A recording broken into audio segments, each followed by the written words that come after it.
ನಟ ದರ್ಶನ್ ಕೊಲೆ ಆರೋಪದಲ್ಲಿ ಜೈಲು ಸೇರಿ 11 ದಿನ ಆಗಿದೆ. ಕುಟುಂಬಸ್ಥರು ಇಲ್ಲಿವರೆಗೂ ಭೇಟಿಯಾಗಿರಲಿಲ್ಲ ಅಂತ ಬೇಸರದಲ್ಲಿದ್ದರು ಅಂತ ಕಾಣಿಸುತ್ತೆ.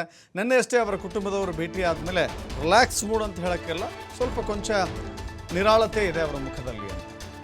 ಪರಪ್ಪನ ಅಗ್ರಹಾರದಲ್ಲಿ 11 ದಿನ ಯಾರ ಜೊತೆಗೂ ಮಾತಾಡ್ತಿರ್ಲಿಲ್ಲ.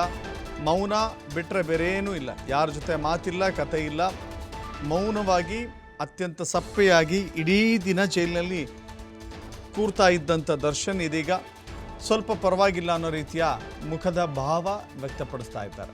ನೆನ್ನೆ ಇಡೀ ದಿನ ಇಡೀ ಕುಟುಂಬ ದರ್ಶನ್ ಭೇಟಿ ಮಾಡಿತ್ತು, ಧೈರ್ಯ ಸಾಂತ್ವನ ಹೇಳಿತ್ತು.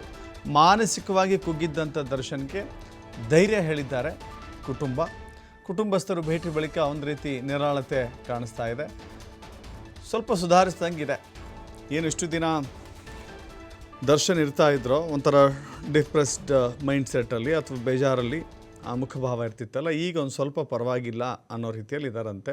ನಿರಾಳತೆ ಪೂರ್ಣ ಪ್ರಮಾಣದಲ್ಲಿ ಸಿಗೋದಿಲ್ಲ, ಕೊಂಚ ನಿರಾಳತೆ ಇರುತ್ತೆ. ರಿಲ್ಯಾಕ್ಸ್ ಮೂಡ್ ಅಂದರೆ ಕಂಪ್ಲೀಟ್ ಖುಲಾಸೆ ಆದ ನಂತರದಲ್ಲಿ ಆ ರೀತಿಯ ವರ್ಡ್ಗಳನ್ನು ಬಳಸ್ಬೋದೇನೋ ಗೊತ್ತಿಲ್ಲ. ಸದ್ಯಕ್ಕಂತೂ ಅವರ ಕುಟುಂಬದವರೆಲ್ಲ ಬಂದು ಮಾತುಕತೆ ಮಾಡಿ ಓಕೆ ನಿನ್ನೊಟ್ಟಿಗೆ ನಾವಿದ್ದೇವೆ ಎನ್ನುವ ಸಂದೇಶ ಕೊಟ್ಟ ಮೇಲೆ ಒಂದು ಸ್ವಲ್ಪ ಧೈರ್ಯ ಬಂದಂಗಿದೆ. ಮುಖದ ಭಾವ ಅದನ್ನು ವ್ಯಕ್ತಪಡಿಸ್ತಾ ಇದೆ.